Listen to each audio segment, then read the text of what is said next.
Vehicle's in the middle of the pond. We're gonna enter the water.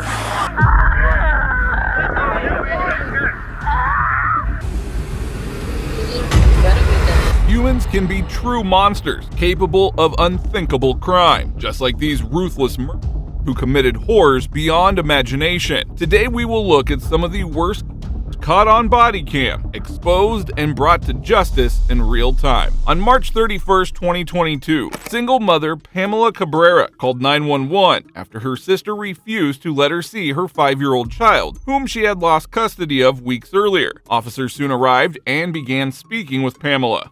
Okay, so there's no court orders for any kind of custody orders or anything listed in Duval County under your name or under her name.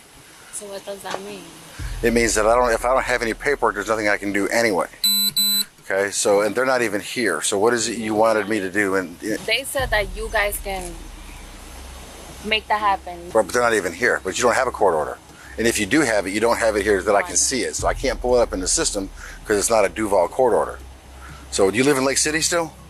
No. Where do you live now? I live here. I'm trying to figure this out. I'm trying to help you. But I don't know what I can do for you since they're not even here. Okay. Okay? So if she comes anytime soon, just call back and we'll come back, okay? All right, thank you. All right. Pamela insisted she had permission to see her daughter, but since her sister wasn't home, the officer had no choice but to leave. However, just a few hours later, police returned, this time to hear her sister's side of the story. She's not allowed to have unsupervised visits with her. Okay. She's only allowed to have supervised visits, and I told her that she wasn't allowed to come to my house. You cannot come in the house, Pam. I'm not trying to. So then what we doing? Paperwork, okay? It's up to date and valid, all right? It says that she is the sole parent of the child. There is nothing in there that says that she has the right to give you the child currently. It doesn't say that. Paperwork. Okay. If you had paperwork, right now, if you gave me some paperwork and said, hey, you were allowed to see this child, then okay, cool. We get the child to you, okay? But I can't just give you the child, okay? It don't work like that. I'm saying, but if I don't have the paperwork, but if I could get something that said I can visit. If you had paperwork signed by the judge and signed by the caregiver in the courts. No, I don't. If you could get it on a picture, would that work? No, it doesn't work like that. No, I can't just do that. Okay. Pamela also told the cops that she was homeless and only wanted to spend some minutes with her child, but her sister refused, and the officers were kind enough to let her go without issuing a trespass. What they didn't know was that hours later, Pamela would return and kidnap her 5-year-old daughter. The moment police learned of the abduction, they launched a pursuit to track her down.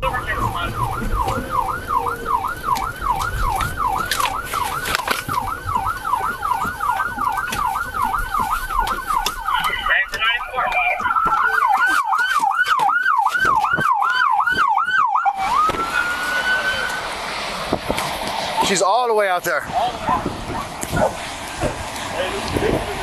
Yeah, the victim's in there. Papa 794. The vehicle's in the middle of the pond. We're gonna enter the water. Shockingly, Pamela led the cops on a 30-mile chase, which ended when she rammed into a retention pond with her daughter still inside the car. The officers immediately went inside the pond, attempting to rescue them both.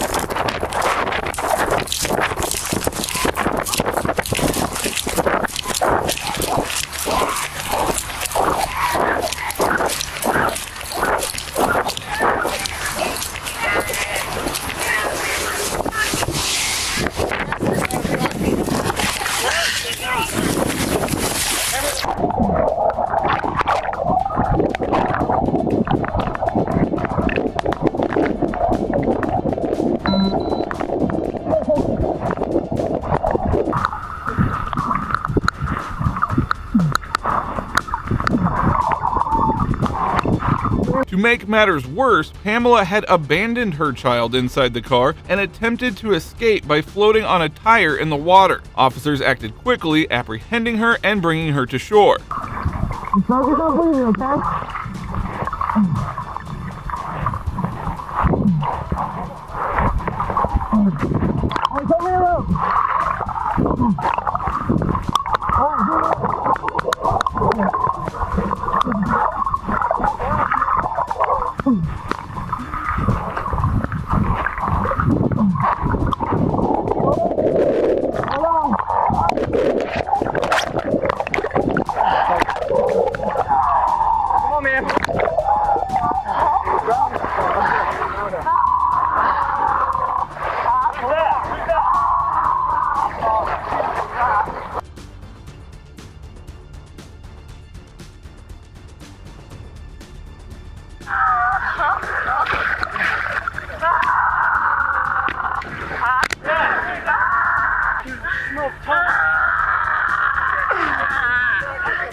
The officers continued the search and kept looking for the 5-year-old, but by this time, it was obvious that she had been tragically killed by none other than her own mother. Was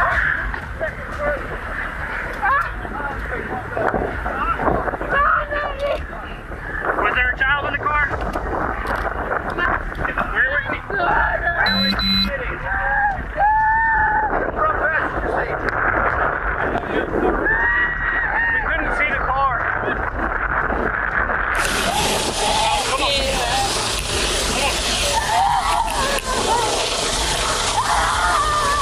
Yeah, I tried too.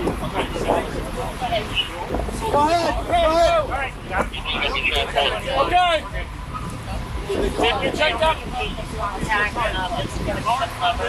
Meanwhile, the officers returned to Pamela, who had been locked in the back of the police car, and she had no remorse for what she had done. Her reaction made one thing clear: she deserved to spend the rest of her life behind bars. Mira, yo soy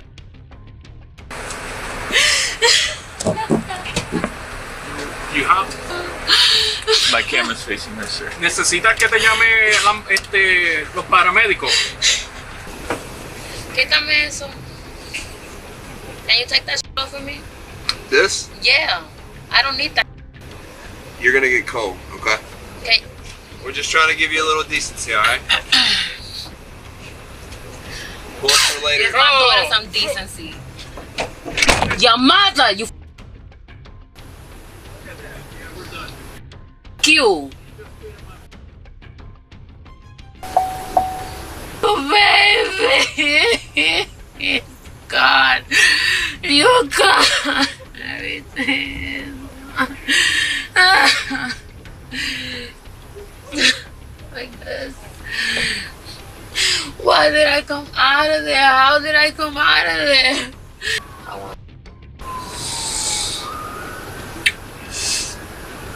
I'm saying you better be with in heaven because my baby is gone. A dive team was later called, who discovered the young girl's body and the car from the pond. Pamela was eventually charged with aggravated manslaughter, vehicular homicide, and battery of a police officer. She later pled guilty to aggravated manslaughter of a child and was sentenced to 30 years in prison. Now, while this was sick to watch and fathom, our next case takes us to a school where a psycho killer was hunted down. The kids are all locked down, but we have 2 kids that we don't know where they are. Okay. Okay?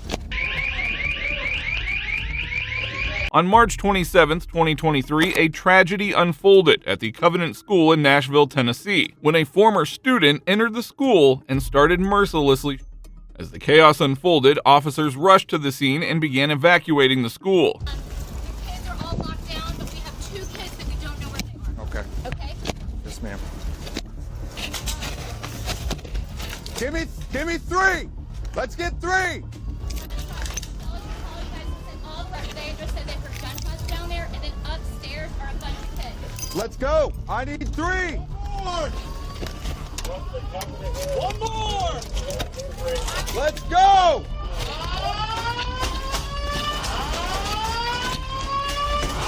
Metro Police.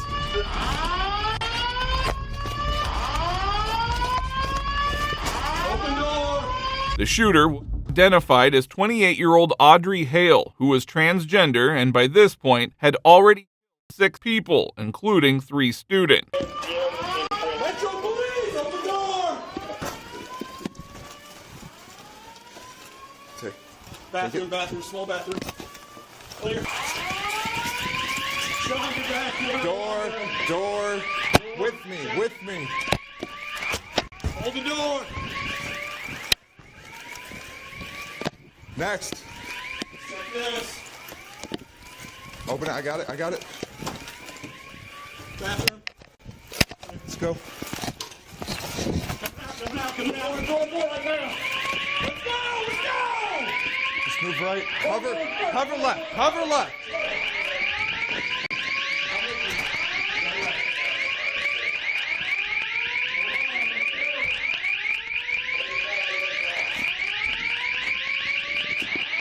Take this with me. Take this.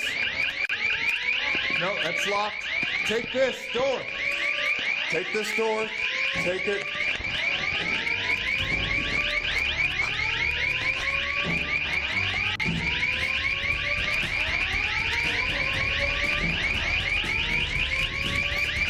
However, it didn't take long for the brave officers to find the estranged killer and take him down.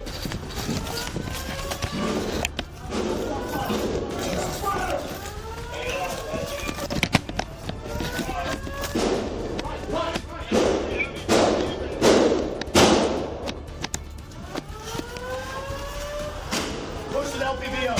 Push the LPV up. Reloading.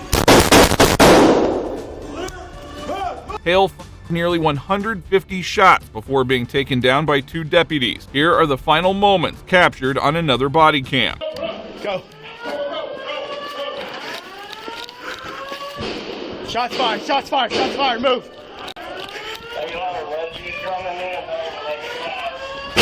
Right.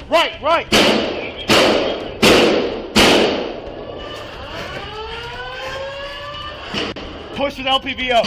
Push with LPV up. Go right.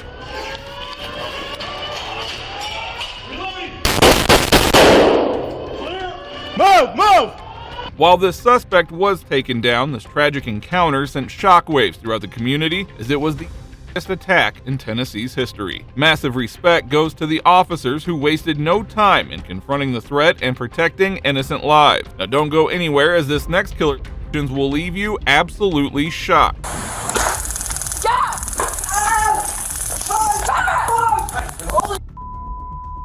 On November 9th, 2022, Darwin Ingram woke up in the middle of the night to growling and shouting coming from the living room. When he went to investigate, he found his 19-year-old son, Luke Ingram, had just murdered his father with a baseball bat. Knowing his son suffered from schizophrenia, Darwin attempted to call the cops, but Luke attacked him as well. He managed to escape, running to a neighbor's house to ask them to call 911. Hands out to me. Hands up. Come out here. Forward, hands up in the air. Walk out to me. Nice and slow. Walk out to me. Right here.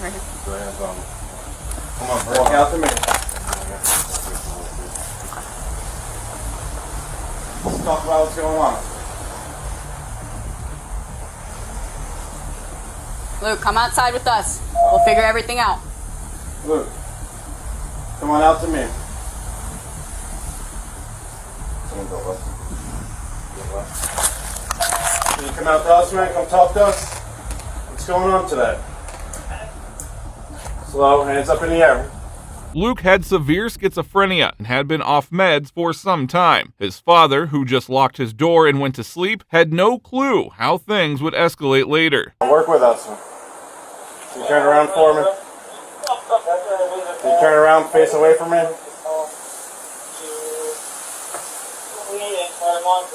Can you turn around? 111.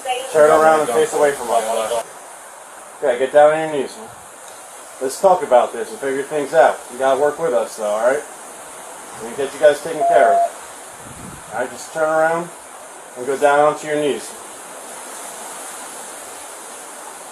Okay, turn around and get down onto your knees.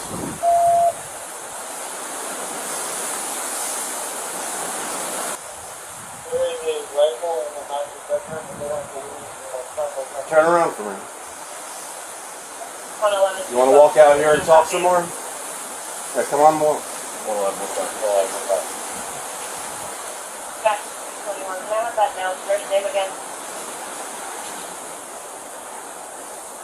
Turn around for me.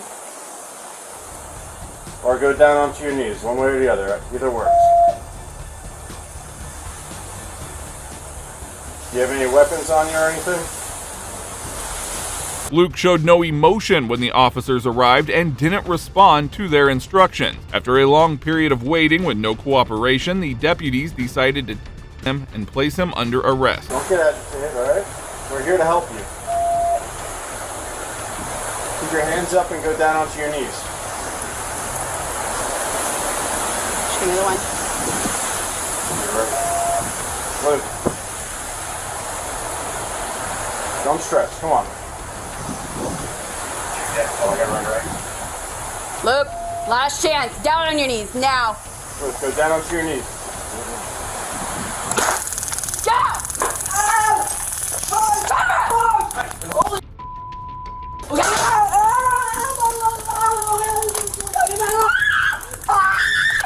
Kill me. I'm not gonna kill you.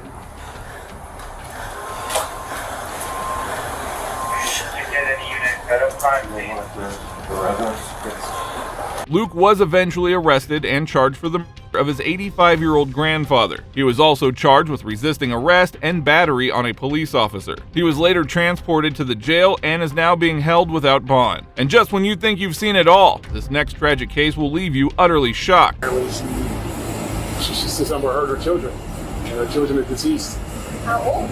On June 25, 2024, police responded to a distressing call from neighbors about two children struggling to breathe. Upon arriving at the residence, officers quickly arrested the children's mother, Naomi Elkin. Oh, all right. Is there one back there? I don't know whose that is. Mine's like a block and a half away.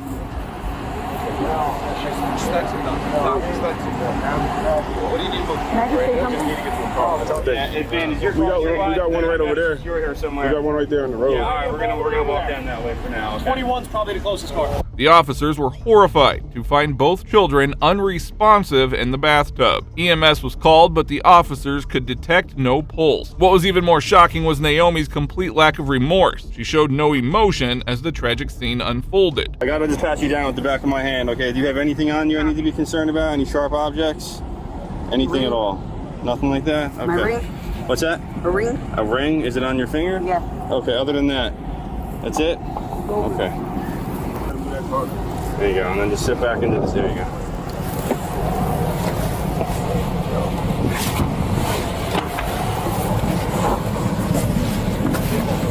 That's it.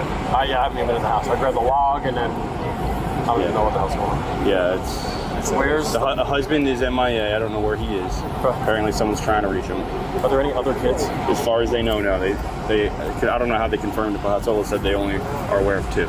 As the investigation continued, the officers discovered the horrifying truth. Naomi had drowned her two children in the bathtub, taking their lives in a moment of unimaginable cruelty. Me and mom was sitting here already with them.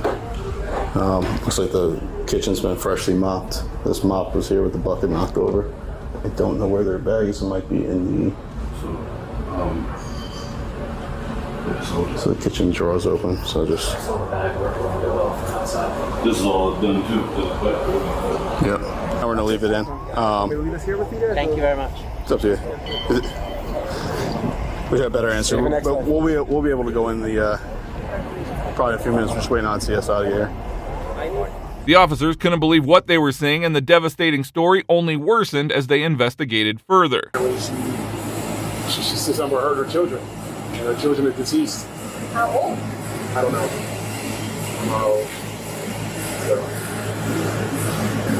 Crazy. You step out. Stand up. Yeah, you step out. Okay? Yeah. All right, you can walk. She said she was on her way in. I know. How old are your children, ma'am?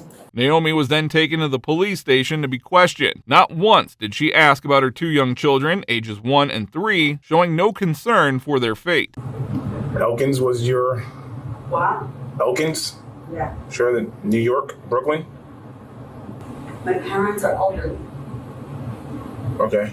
so if someone's gonna inform them, it should be in the right way. I don't even know if that was a thought. I don't even know if that was a thought right now. Okay. Doing any of that. I mean, I don't have any answers for you then.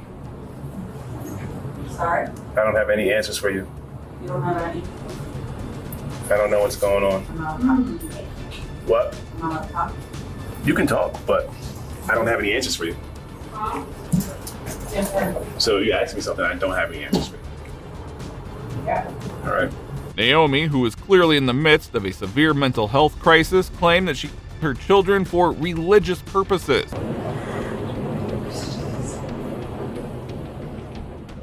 Before long, Naomi decides to ask a few more questions. What's happening? There's a lot of stuff happening, but we just gotta hang out. What? There's a lot of stuff happening. We just gotta hang out. What's going on? Is my husband coming down? I don't have those answers for you. I do not.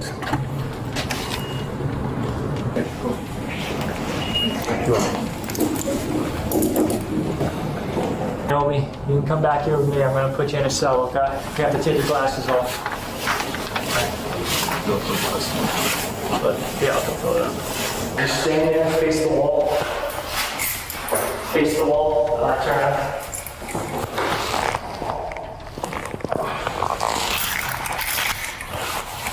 Despite the gravity of the situation, Naomi's concerns were misplaced. She was more focused on when she would be released or when her husband could come pick her up. Sorry, what happened? Like, next day, what happened? They're going to charge you, and then you're going to go to Ocean County Jail. Okay? And then what the prosecution, like, what happened? Well, then it's up to the judge and the prosecutor office and your lawyers to figure out what happens. If you're going to be detained or released, you're most likely going to be detained because of the severity of the crime. All right? And you have to get a lawyer and all that stuff. Okay? She was eventually charged with 2 counts of murder and unlawful possession of a weapon. Her case went to trial, and the judge ruled her not guilty due to insanity. Now, while this was bizarre to watch, this alcoholic student showed no remorse after running over 2 innocent people. You're all on body camera being completely careless about killing 2 people tonight. You could care less.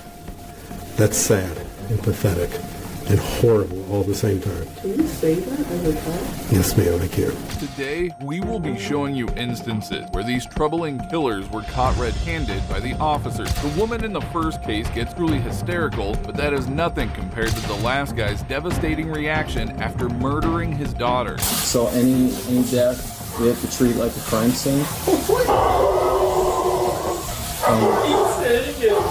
I know this is extremely difficult for you. Make sure to watch until the end, as this woman will surely leave you speechless. That's what I want you to follow. Nope, keep your head still for me. Oh, my head. Okay. Yes,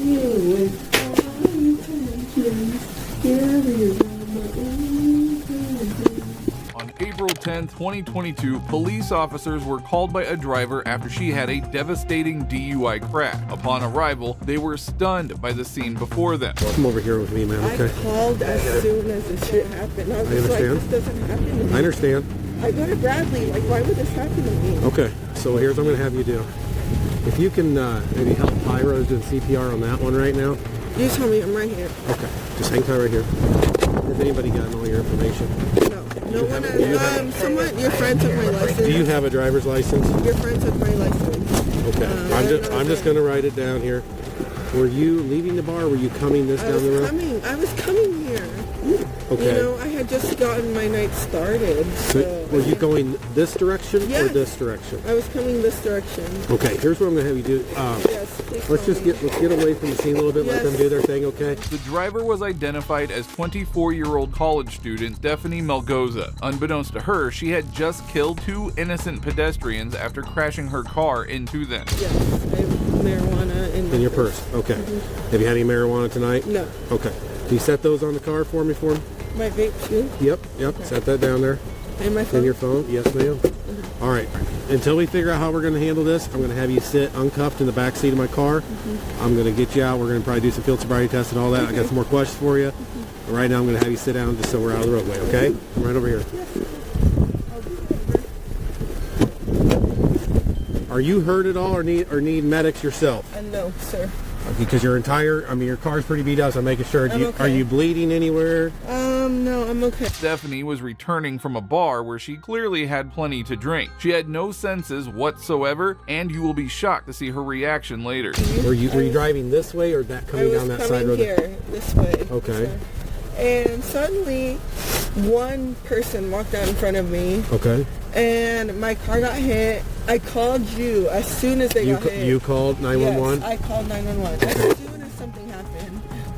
And then someone said, oh, someone else's head. I'm just like, oh my God, how did that happen? Okay, what happened when you hit the one person? What happened? I just called you. That's all I know. I got out, I called you, and then everyone else came out. So I like kind of just let them come and take over the situation. Okay.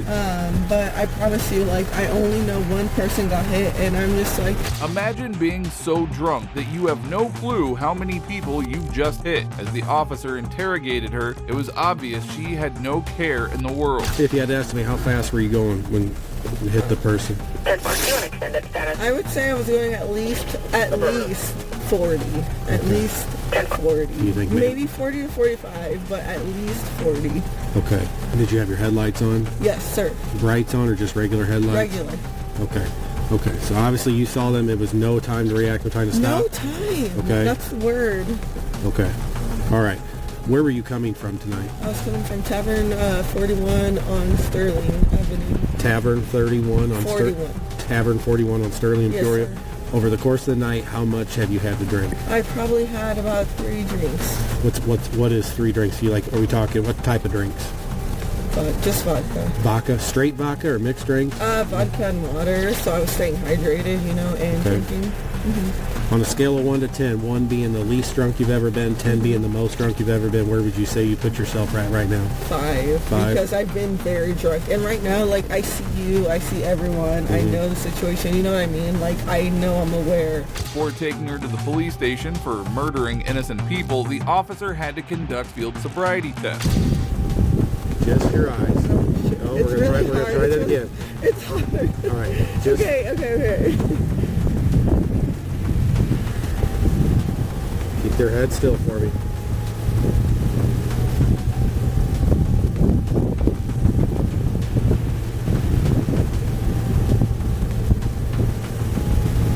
Are you able to hold your head still without your hands? Okay. All right, just follow with your eyes, okay? Fine, okay.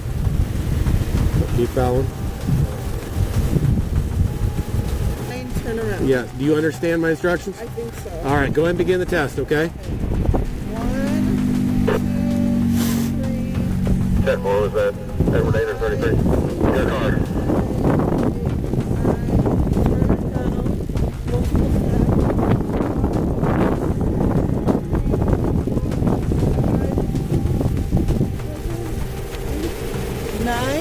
Yes, ma'am. All right. Stephanie performed terribly on the sobriety test, and little did she know the night was about to take an even worse turn for her. 31,000, 4,000, 5,000, 6,000, 7,000, 8,000, 9,000. Oh, I can't do it. Continue the test, okay? 10,000, 11,000, 12,000, 13,000, 14,000. Oh, I can't do it, sir. I really can't. Okay. 14,000, 15,000, 16,000. A little bit harder for me, a little bit harder. Keep going, keep going, keep going, keep going, keep going. Okay. Go to Bradley. You're a Bradley student? I graduate in 4 weeks. You're a .264, okay? All right. Okay, go ahead and turn around for me and place your hands behind your back. You are under arrest for DUI, okay?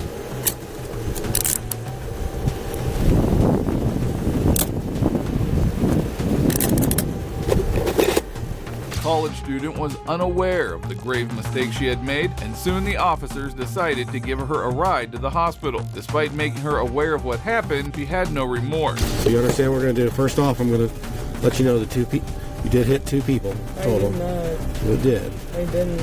Okay, okay. However you want to word it to yourself, that's fine. Okay, I'm just telling you, there's 2 people struck by your vehicle, and both are dead. I did not hit Okay. people. I can tell you right now. Okay, well, I'm just telling you the 2 people that hit your Why would I car. call Ma'am, listen. if I... 2 people struck your vehicle, so I'm telling you, and they're both deceased on scene. I'm just telling you that information, okay? We're going to go in here. We're going to do the thing. I appreciate you being cooperative so far. I got to tell you what's going on. You understand? Yes. Okay. The situation seemed to be escalating. Stephanie was taken to the hospital for evaluation. However, you won't believe how she behaved after taking the lives of 2 innocent people. I'm going to spend at least $500. And I'm going to start off with 2 Long Islands and 2 Yes. You ever had enough of drinking already? We're talking about Vegas. There's no limit at Vegas, right? Have you been there? I swear to God, if you're Snapchatting right now and I'm not, I'm gonna be mad.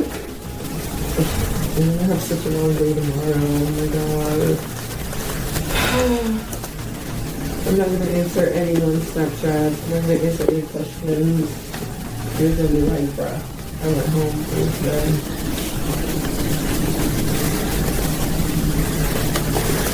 Just when you think Stephanie had reached heights of delusion, she comes with something that even shocks the officer present on the scene. Ooh, eating on the beams. You.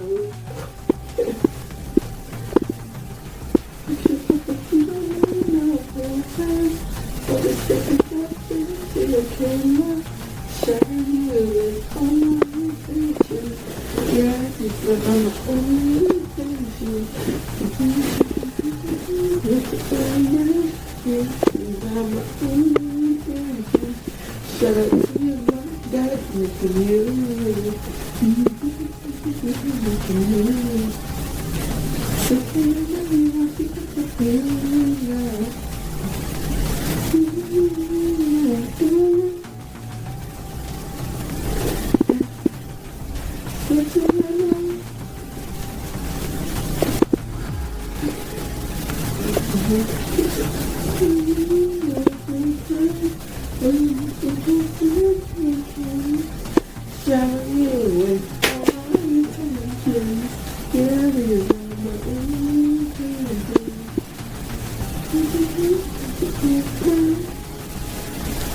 Oh, hey, you never answered me about my car. Like, I have school tomorrow, so how do I get my car here tomorrow?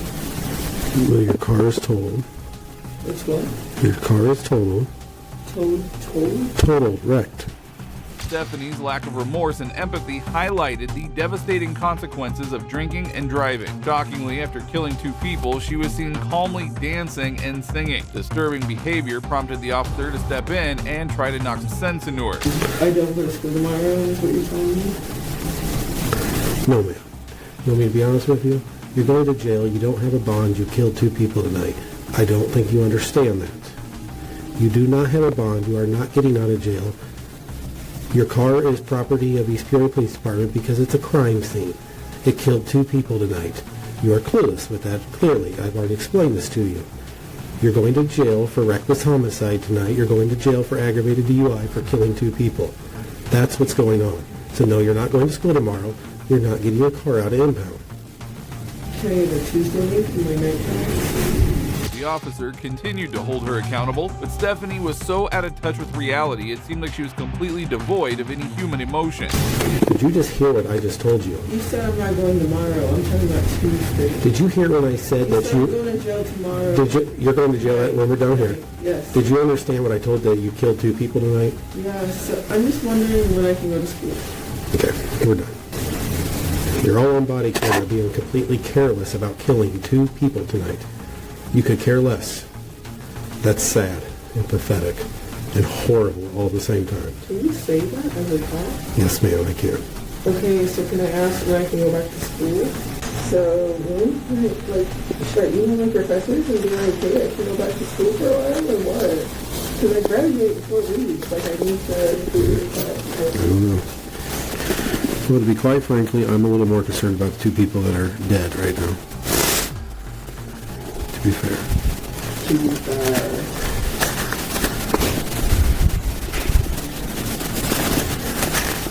Stephanie had no change in demeanor, despite the officer's strong words, and she was still busy planning her trips ahead. Oh my God, all of them have them. We're gonna be like,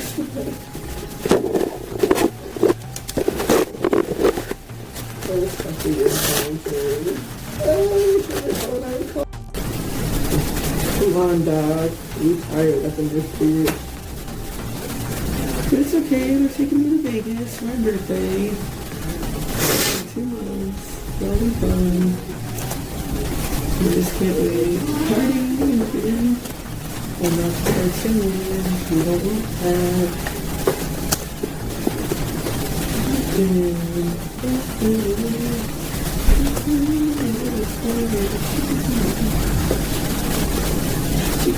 Stephanie had no clue what she had done, and there was to be no Vegas trip for her. She was eventually charged with 2 counts of aggravated DUI and 2 counts of reckless driving. Eventually, during the trial, she was much more in her senses and kept crying throughout. She entered a blind plea deal and was sentenced to 14 years in prison. Now, we have alcohol to blame here, but this next father made the biggest mistake of his life and had a pathetic excuse for it. So any death, we have to treat like a crime scene.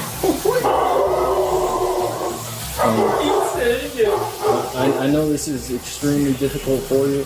On July 9, 2024, a hysterical dad, Christopher Schultz, contacted 911 complaining about his unresponsive 2-year-old.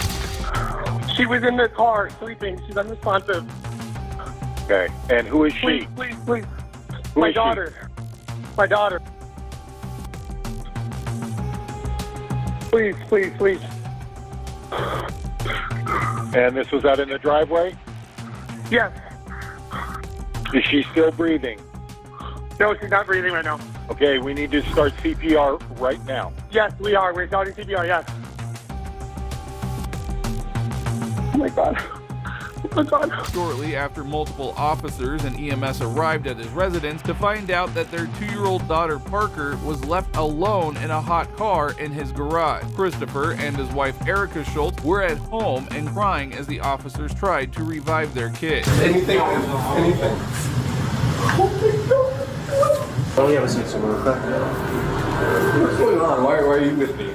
Because we were first responders and we were on scene when they called us.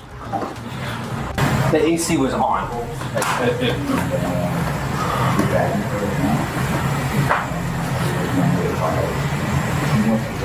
What car was it? Are you guys all here for my MDX? The one parked in the outside? driveway. The black one? Okay. The blue. Dark blue. Christopher told the cops that the AC was on while the car was parked outside. It is still unclear why the parents let their daughter sit out like that for such a long time. She's dead. Like, I need to be with her when I come. Oh my God, my nose!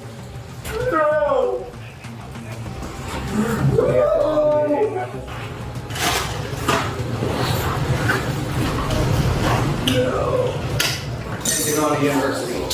Yeah, they're going to Banner right now.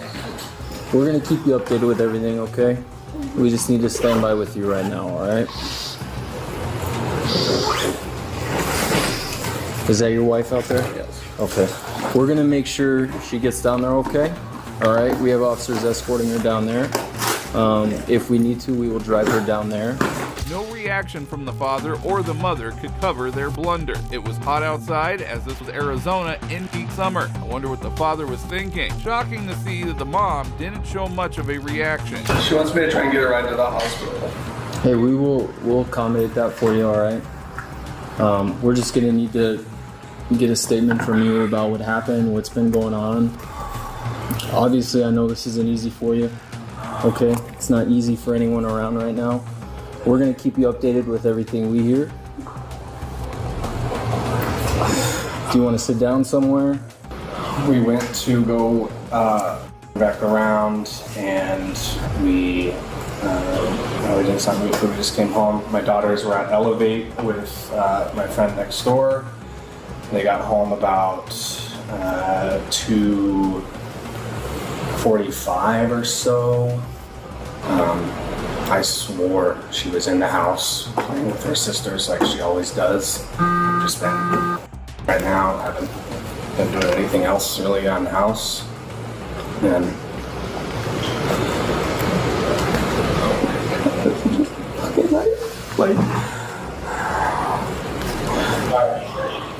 What time? Well, we never do this anywhere, but I'm home, right? Like you're home, you're safe, your kids are home. Joel finally explains to the officer why Parker was inside the car and how long she was there. We always park that car in the garage usually, but I just got a Peloton recently, and the Peloton is in the garage now, so that's why it's not even in the garage. But And how long was she sleeping in the car out there?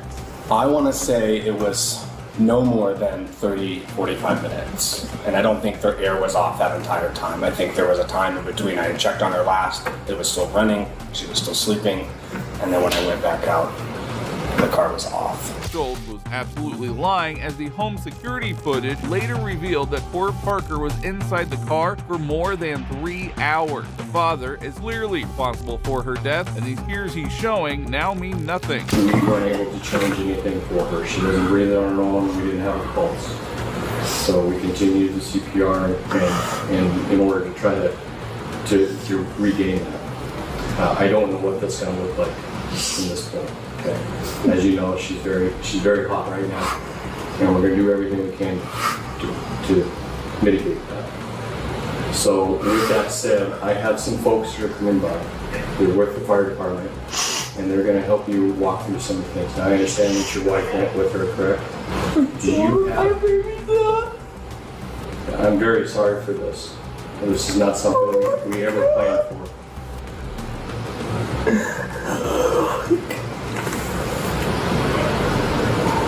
Chris, do you have any questions for me? The officers then urged Schultz to get ready and go to the hospital with them. However, things didn't plan out exactly how the killer father wanted them to. Just to let you know, I don't want to feel like we're intruding, but we're gonna have to stand by with you for a while. All right. Is there a reason why? So any death, we have to treat like a crime scene. I know this is extremely difficult for you. This is a normal process that we have to follow through with. I don't want you to be blindsided by anything, but that's what's going to be going on for right now, okay? So I'm being treated like a murderer? No. I just lost my video. Not at all. I know that. And I know this isn't easy for you. That's why I'm trying to be straightforward and honest with you, okay? I don't want to keep any secrets. I don't want to hide anything for you. Someone's going to talk to you about what happened, man. All right? Cops had to treat it like a crime scene, and they couldn't afford to leave the father alone and even let him shower. Schultz, who was clearly faking his tears, found this highly inconvenient and expressed his displeasure. We'll be all right. So we can't let you do that right now. We have to stand by with you. Okay? As soon as you can, we will let you know. You can stay in the room if you want, but I'm going to talk. I know this isn't easy for you, but the quicker we get this done and finished up, the sooner you can be with your wife. All right? I'm trying to rinse off so I can go to the hospital to be with my wife. We're not going to shower or anything right now. You need to stand by with us. I don't understand why. Okay? Schultz was being seen as the suspect in this case, and the officers wouldn't let him wash away any sort of evidence. I don't understand why. I tried explaining that to you. We just need to stand by with you. I'm standing by. Why can't I take a shower while you stand by? What is... It's not necessary right now. Okay. I'm not going to stand here and watch you shower. There'll be time for that, but it's not right now, okay? If I go with you guys, can we leave now? Not right now. Is that what the delay is? What's the delay? So we're waiting on some of our detectives to call right now. For me. And they've been here since. Eventually, Schultz was interviewed by the officers, and he claimed that he thought Parker was inside with his other daughter. However, interviews with them later revealed that Schultz got busy with playing a video game and totally forgot about her. They also revealed that this happened almost 50 times before. Because of such evidence, Schultz was arrested and charged child abuse, second-degree murder. And I told you I'm always going to tell you guys the truth. There's no secrets here, right? So, based off of our investigation at this point, right, we have determined that there's probable cause to go ahead and charge you for what happened. Okay. Let's come out here, Christopher. No. It's okay. It's okay. No.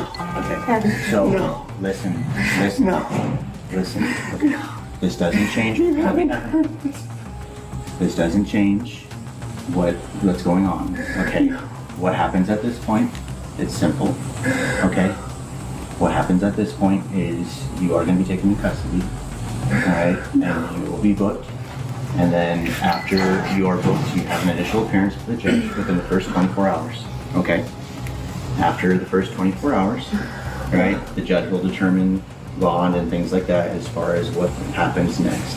At that point, the case goes to the courts. It'll be between you, it'll be between your attorneys, and it'll be between the county prosecutor.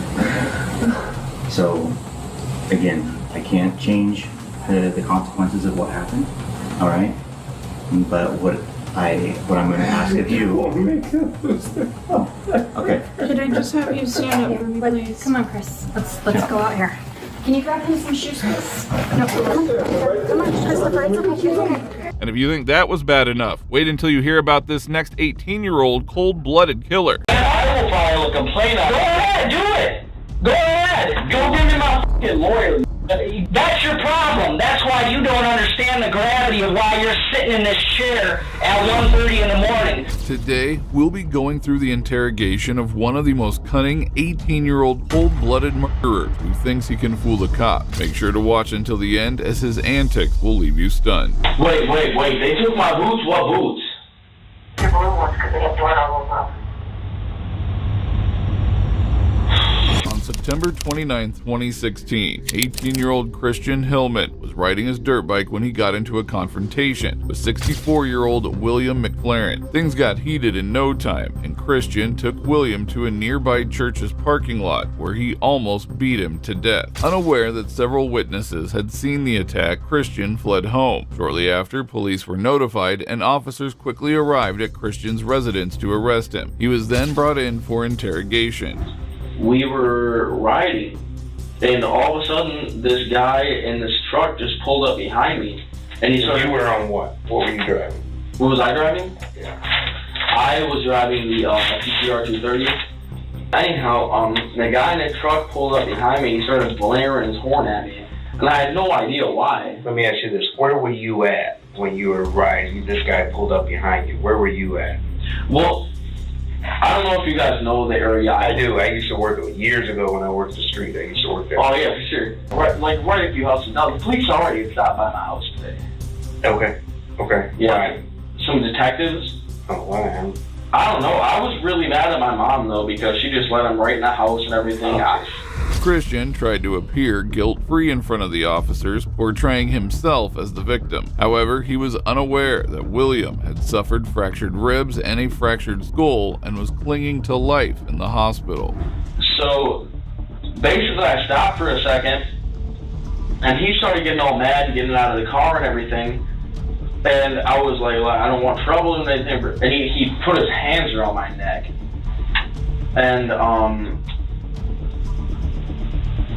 And there was a thorough ass beating after that. Okay. Honestly, I feel like I was in self-defense, though. You feel like what? Self-defense, though, because he really did attack me first. The witnesses saw 3 people on ATVs and dirt bikes. There was only 2 of us. Christian was still not understanding the gravity of the situation that he had found himself under. He continued trying to portray himself as innocent, unaware that the detectives were far from convinced and weren't going to let him off the hook so easily. What does he look like? Is he a black guy, white guy? Real quick.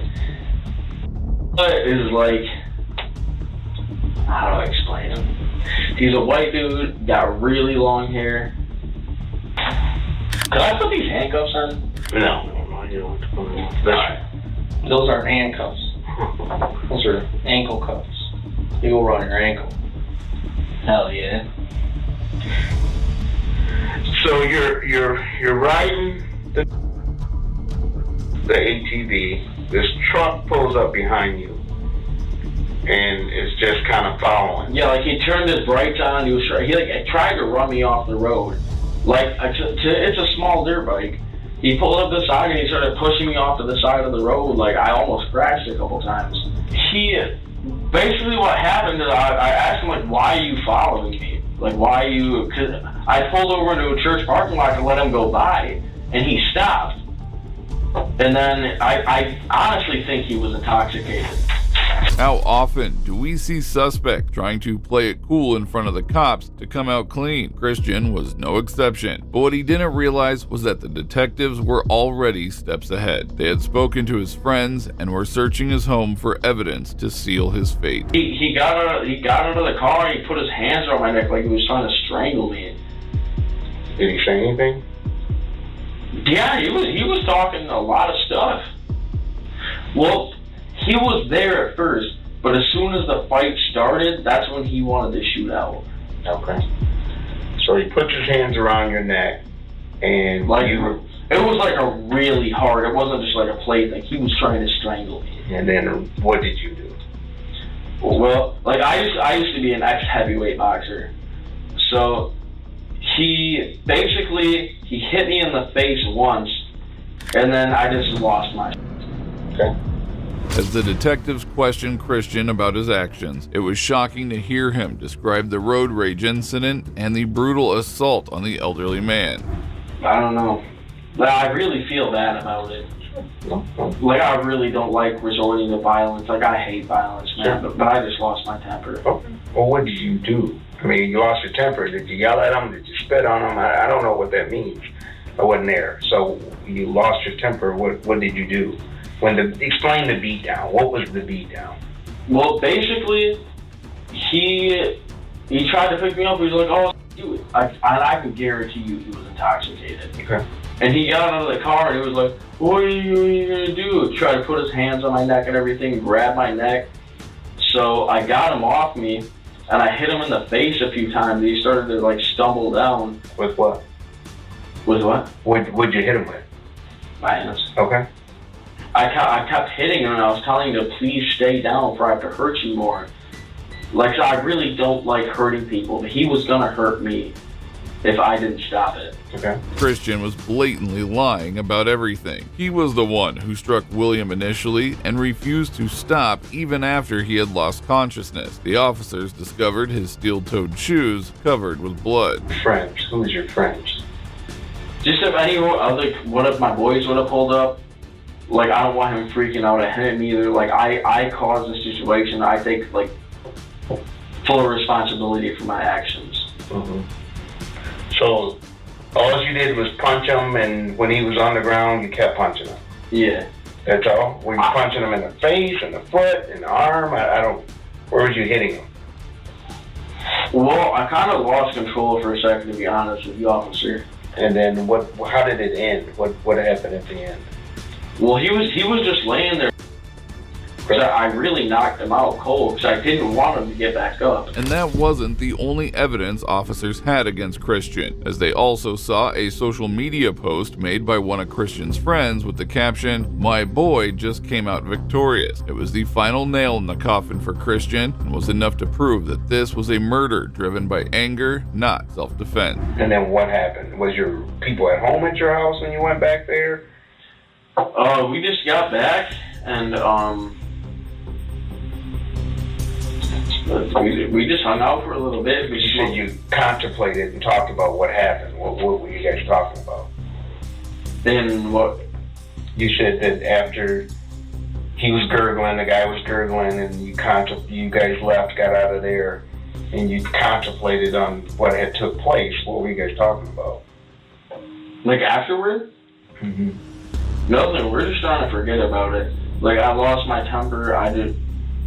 I really hate being angry. Just same thing as usual. Just shut the garage door, shut the ATV and the dirt bike in there. Then went inside, smoked a couple cigarettes. After the brutal beating, Christian and his friends went back to his place without reporting it to the police. This later led to another charge, but for now, detectives focused on getting him to tell the truth. They'll have to lock me up. No. Well, we need you to be completely honest with everything. Oh, I'm being completely honest with you guys. Okay. Not being completely honest with everything. Okay. And I don't want to appreciate you're trying to come up with a story that it was self-defense and this guy grabbed me by the neck, and I don't have the forms with me. But do you realize there was an event at the church when this whole thing took place? You were so angry, you did not realize who was around, who was watching, who was listening. And I'm not yelling, screaming, I'm being just giving you straight up. You're being cool, bro. You gotta be honest. You know, I've done this job way too long to know, one, you're not giving us certain names because I think this might be your boy, you don't want to tell on your boy, blah, blah, blah. We're going to find out. So that's not going to help you out when we find Christian tried to bully the cops, but he had no idea that things were about to get tough. The detective had been respectful. That wouldn't last. And we can talk to witnesses who don't know you and don't know the victim. So for a case like this, it's simple. I mean, we just talk to the witness. What'd you see? What'd you hear? Who did what? Who did what next? It's better than catching it on video, because you have witnesses who don't even know you. And you guys didn't realize that they're standing watching this thing go down. They watched what you did, what you guys did. They heard what was said and what happened. And that's how we ended up there, is because they were the ones that called 911. No, understandable. So your story is not even close to what these witnesses, these poor folks, saw. It's not true. Can I get an attorney in here? What's that? Can I get an attorney in here? It's up to you. Moments after the detectives got tougher, Christian panicked and asked for an attorney. That's when one of the detectives, who had been quiet until now, turned it up and started playing with his mind. Oh, hell yeah. I never had it on before. Yeah, you're gonna have them on now. Do you think that's cool? What's cool? Having those on? No, it's just a new experience. Okay. But I mean, you almost like think it's like cool. Do you think it's cool to be here right now?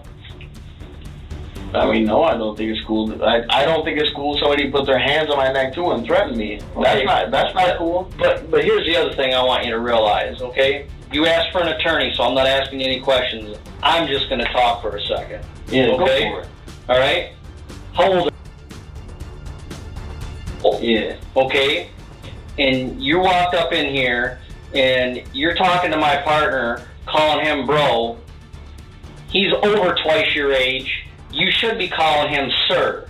I did call him. What I'm sitting here listening to, while I'm sitting here in my chair, is listening to a kid who thinks that he's just talking with two guys instead of understanding the gravity of why he's sitting in this room. The officer delivered a sharp verbal blow, cutting through Christian's overconfidence and bullying demeanor. He thought he was untouchable, but the detective wasn't done putting him in his place. And you need to grow up, young man. Sir, can you please stop raising your voice? No, I will not, because you know what? You are not going to tell me what to do. Do you understand? I will file a complaint on Go ahead, do it. Go ahead. Go give me my fucking lawyer. You think this really? Go do it. You see what I mean? Huh? Sitting there calling me a nigger? I never even called one of my partners. I never even called you a bro. Really? What did you just say? That's your problem. That's why you don't understand the gravity of why you're sitting in this chair at 1:30 in the morning. Because you're a kid who thinks he's a tough guy. And you want us to sit there and believe that you're just driving down the road on your ATV and this guy's honking his horn and you didn't do nothing wrong? You got an attitude, and it shows by the way you're talking to my partner in the He was a 7-year-old man. And he also put his hands around Okay, so you're going to say that to all these other witnesses saw what happened. And when we talk to your boys, I guarantee you their story isn't going to be the same.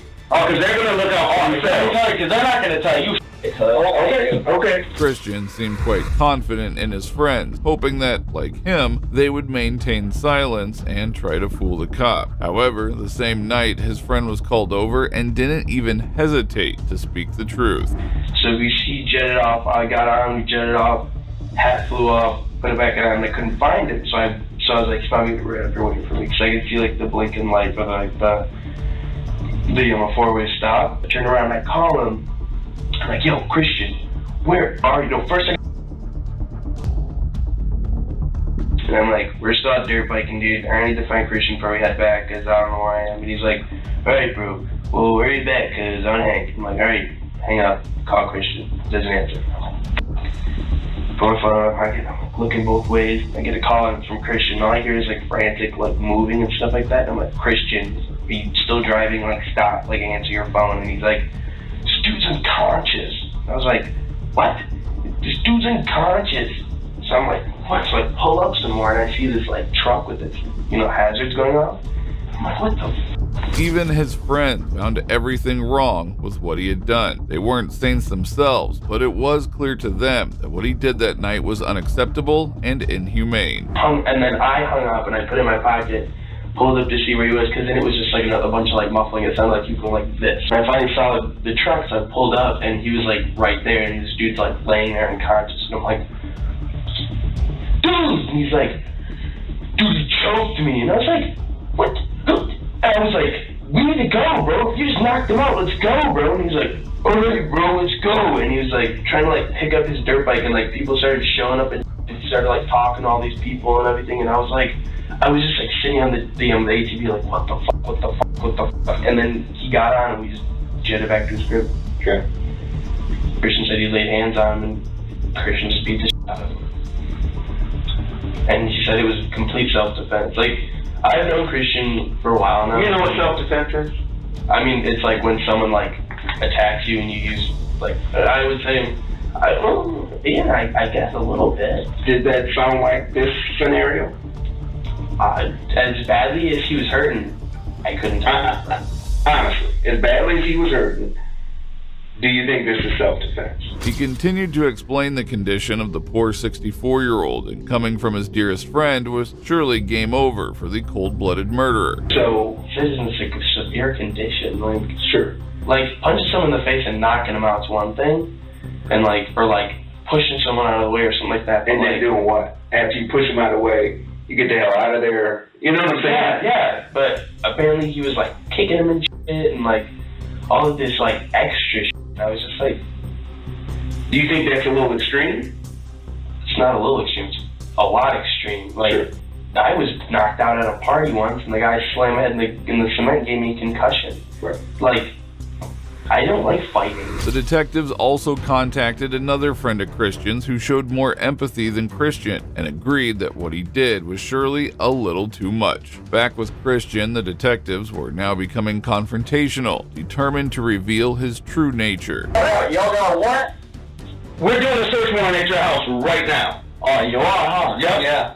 All right, we'll get my attorney in here right now. You have no idea who you're playing with. Yep. Oh, believe me, I do. So the ATV, the bike is coming out of the garage right now, the blood all in the garage, everything. We have it all. There's no blood in the garage, cuz. Okay. Okay. You slipped up, buddy. You got a lot growing up. Oh, yeah. Get me an attorney. We're not bringing an attorney in here. Oh, yeah, really? Okay. Tell us who the y'all. We're not qualified. I have the right to an attorney. You do get in here right now, and you can get one. And when you go over to the jail, and then you can call and get an attorney. Okay? What the fuck am I going to jail? You'll find out. You're a big tough guy. You're a tough guy. You know all the answers, bro. Y'all assholes, bro. The detectives let Christian inside the interrogation room alone for quite a long time. This is another strategy used by cops during interrogations to guilt trap individuals. However, that is when Christian dials his father and has a weird conversation. It was... I know something's got me super f***ed up. What? You wanna know something's got me super f***ed up? What's going on? Well, right now, I am in the Kent County Police Department. I am chained to the floor, and they were refusing me to give me an attorney. Well, we're here to hire one. What are they charging with? No, this is the thing, Dad. Like, literally, they will not get me a public appointed attorney, and that's their job. Because we can afford one. They don't have to get you one back to the arraignment. Alright, well, you're not staying in jail tonight. I'm sorry. Like, somebody's gonna have to bail me out. I don't know before. Clear where Christian got his sense of entitlement from. As if that wasn't enough, he went on an abusive rant to his father. What are you arresting for? Well, for getting in a fight with that dude. I shouldn't even brought my ass down here. They're trying to pull that good cop, bad cop shit. That's hilarious. They think they got that shit all figured out like they're some OGs or something. I'm 12. I don't give a f about them niggas. Christian, come on now. You know, you're letting things work for yourself. Just talking like that. No, but the only problem, this is what I'm not understanding here. and they will not give me an attorney, which is supposed to be present during this time. They have me shackled to the floor. It turns out Christian's cool boy nature was all getting done, and now he wasn't finding the ankle cuff as a new experience. The detectives had pushed him to tears, and in his desperation, he called his mother. Hello? Want to come down to the police station? Well, I have the detectives here right now.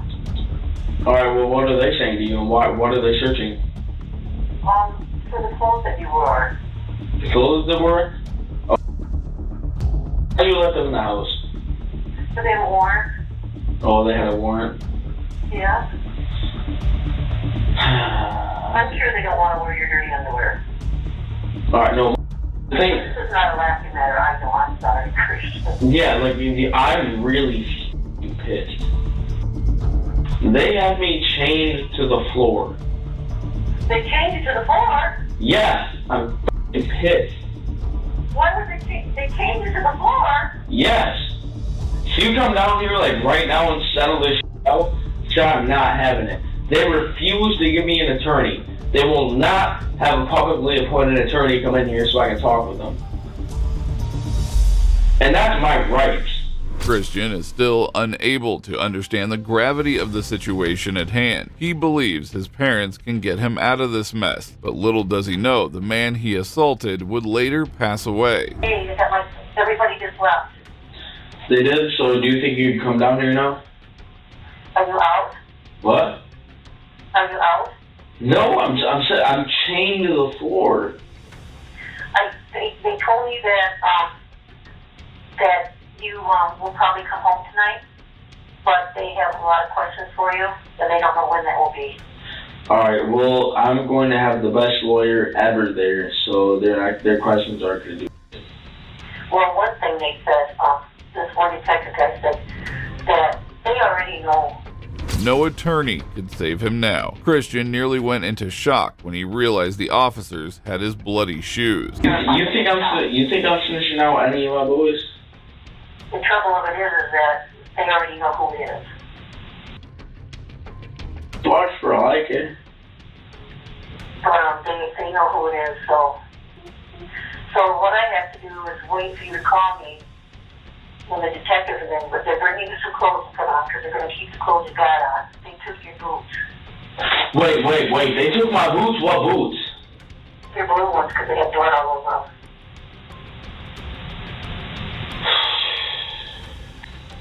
This is not going over well for you at all. No, not.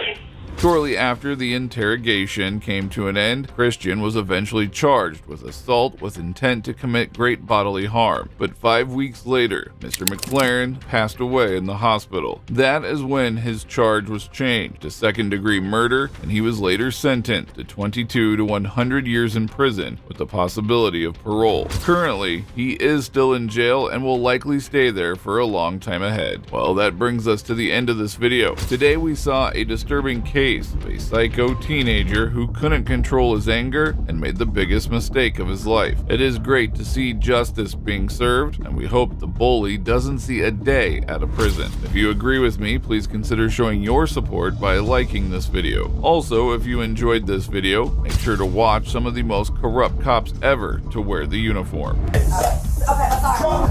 Drop the fucking pot.